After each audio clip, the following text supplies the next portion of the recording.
Hi guys! Magandang gabi. Welcome back po dito sa Gandara SRU channel for showbiz update. Andito na naman nga po akong muli nagbabalik para po sa panibagong update, latest happenings tungkol sa Kim Pao. And para nga po sa gabing ito, nako, grabe nga po ang mga paayuda ngayong araw na ito para po sa mga Kim Pao. And isa rin nga po sa pinag-uusapan na sa social media ay ito pong pa-flying kiss ni Kim Chiu kanina na kung saan sabi nga po niya ikaw ay akin, na para po sa mga fans ay patungkol kay Paolo Avellino ito. So narito nga po ang kinakikiligang video ngayon ni Kim Chiu ng mga fans. Ikaw ay akin. Ikaw ay akin. So, ayun nga po sa mga fans, malamang para talaga kay Paolo Avellino itong pa-flying kiss ni Kim Chiu. And malamang para din daw kay Paolo Avellino yung sinabi niya na ikaw ay akin. Grabe, napakalikot din po at napakalayo po ng nararating ng utak po ng mga fans, Anyway, yun nga for them, parang binabakura na ni Kim Chiu itong si Paolo Avellino. So, para po sa mga nagtatangka dyan, si Paolo daw po ay para kay Kim Chiu lamang. And proud nga daw pong pinagsisigawan nito ni Kim Chiu sa madla ng isang Paolo Avellino ay para lang sa isang Kim Chiu. So, kayo ba ano yung say patungkol doon? Anyway, meron tayo nabasa dito na kung saan ang sabi nang dahil nga daw po dito sa video ni Kim Chiu ay ayon at nagpabagsak ng ayuda si Paolo sa Discord na exclusive for Kim Pao or Kim Pao fans. Ayon dito, nang dahil dito nagpabagsak ng ayuda si Popsi. Iba ka talaga, Kimberly Chiu, Yap Chiu Avellino. Ikaw ay akin. Ayan, at meron po muling pa-hashtag ang mga fans. Anyway, speaking of hashtags, nag-trending po pala ngayong araw ang Kim Pao at hindi lamang po iyan, talagang masasabi natin na very relevant po talaga ang Kim Pao and sikat na sikat sila at pinag-uusapan sa social media kasi ito pong latest na tweet na ngayon ni Paolo Avellino na kung saan ayon sa kanya ay grabe naman kayo, nagkataon lang, agad-agad pong nag-trending sa social media or sa X. Agad-agad po nag-trending, ayan trending, nagkataon. Tuwan-tuwa nga po kasi ang mga fans doon sa nagkataon. Ang dami na pong beses na nagkataon lamang.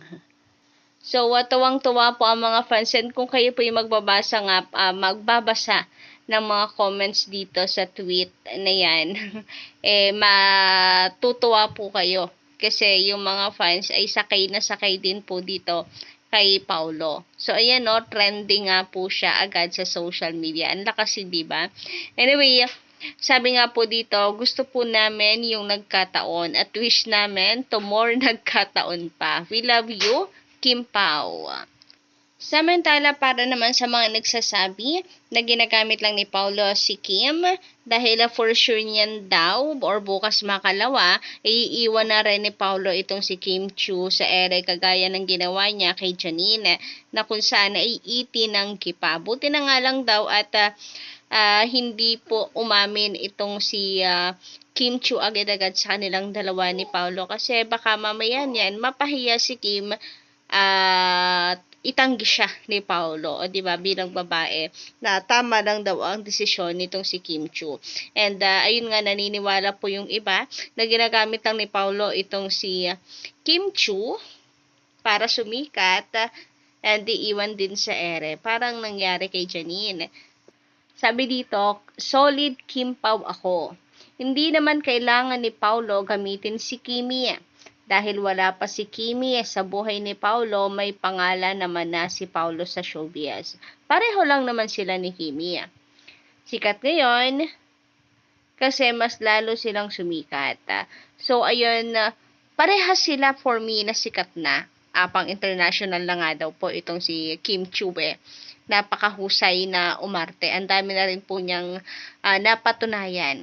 And sa ngayon, wala na siyang dapat na patunayan pa sa mundo ng showbiz. Kita naman daw po kung ano yung mga teleserye niya before, talagang nag-hit even without Paulo. And ngayon, talagang blessing lang sa isa't isa daw ang dalawa. Kayo ba, ano po inyong say patungkol doon? Samantala, sabi pa po dito, anyway, mula po ito sa ating mga commenters dito sa ating channel. Sabi dito, wala nang manonood niyan dahil ang ABS-CBN kung saan may malakas, may mga pagkakakitaan, doon siya agad nagseseryoso. Okay? So, yung Kim Pao ba, sinasabing wala daw manonood na ng movie ng dalawa? So, sinasabi pang hindi na malakas ang Kim Pao ngayon kasi ang ABS-CBN daw ang tinututukan ay kung saan sila kikita. Sabi pa dito sa pagpapatuloy, lalo na biglang sumikat daw si Janine at Echo. Di doon, hindi kayo marunong humalata sa palakad ng ABS-CBN. Kung saan may malaking kita, doon sila. O ano, 'di ba? Pera-pera lamang iyan. Kawawa naman ang mga artista. So, dahil kay Janine and Echo, dahil biglang sumikat, kaya wala nang manonood ng Kim Pao, ganun po ba yun? Yung sinasabi niya dito sa kanyang komento. Well, ang Kim Pao naman po ay mayroon na siyang pundasyon, meron na po siyang fandom. So, hindi naman po sila pababayaan ng mga fans ng fandom. So, paano hindi po kikita yung movie? Ngayon nga lang po excited na ang mga fans para po sa upcoming movie ng dalawa. And kung tutuusin, lagi po silang nasa trending spot sa social media. So, napaka-relevant, laging pinag-uusapan. Tanda po na sila ay sikat. Samantala, sabi naman dito sa isa pang komento, pag ganon ang gagawin ni Paulo kay Kim, o yung pag-iwan daw po sa ere kung gagawin dito ni Paulo kay Kim, siya na siguro ang susunod na makakarma sa panggagamit kay Kim, o sa panggagamit niya kay Kim. Sana, Marilu, yung project na gustong makatambal ni Alden Richards, si Kimi, now na. So, ayun, at mukhang pabor naman sa solo projects or magkanya-kanya na yung dalawa kung magsosolo itong si Paulo. Sana ganun din si Kim and sana nga makaparehas pa daw nito si Alden Richards. Well, pwede rin naman, ito namang si Alden ay mabuting na tao. So, hindi naman tayo against doon kung magkakanya-kanya man sila. Pero I don't think ngayon ay gagawin yan na magkakanya-kanya ang Kim Pao kasi hit na hit pa po yung kanilang love team So kayo ba ng inyong say patungkol dito? Pa-comment ka lang sa baba kung nagustuhan yung ating update.